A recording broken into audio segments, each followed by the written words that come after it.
Secretary ज़राअत जनूबी पंजाब साकिब अली अतील ने कोहे सलमान के कबायली इलाकों फाजला, कुतबा, मिंगरोटा और चुनाला का दौरा किया। महकमा ज़राअत के तहत जी-पेबल ट्रैक और दीगर जारी तरक्याती स्कीमों का जायजा लिया। गंदम, सब्जियात और दीगर फसलात का मुआयना भी किया। सेक्रेटरी ज़राअत ने कबायली इलाकों के काश्तकारों से मुलाकात की, उनके मसाइल सुने और उनके हल के लिए मुतल्लिका अफसरान को मौके पर हिदायत दी। सेक्रेटरी ज़राअत ने अपने दौरे के दौरान मकामी काश्तकारों से गुफ्तगू करते हुए कहा कि कोहे सलमान के पहाड़ी इलाकों में फार्म से मंडियों तक फलों और सब्जियों की बासानी तरसील यकीनी बनाने के लिए 400 किलोमीटर से ज़ायद जी-पेबल ट्रैक मुकम्मल किया जा चुका है, जिससे काश्तकार और दीगर अफराद मुस्तफ़ीद हो रहे हैं। उन्होंने कहा कि कोहे सलमान में ज़राअत की तरक्की के मरबूत मनसूबा के तहत 199 मिलियन रुपए की लागत से मुख्तलिफ स्कीमों पर अमल दरामद किया जा रहा है, ताकि कबायली इलाकों के काश्तकारों की आमदन में इजाफा और मियार ज़िंदगी में बेहतरी लाई जा सके।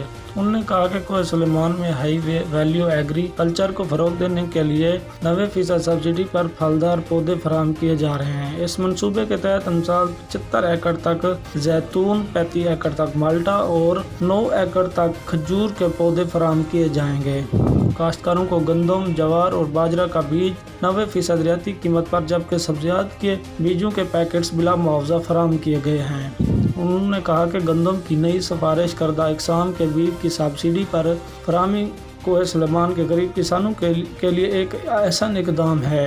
गंदम की मौजूदा सूरत हाल तुलसी बख्श है। अगर मौसमी हालत बेहतरी रही तो गंदम की फी एकड़ पैदावार में इजाफे से काश्तकारों की आमदन बढ़ेगी। सेक्रेटरी ज़राअत ने वाटर मैनेजमेंट के तहत वाटर स्टोरेज टैंक और तालाब चेक किए, जबकि सिविल कंजर्वेशन के स्पिल वे दीगर स्कीमों को भी चेक किया।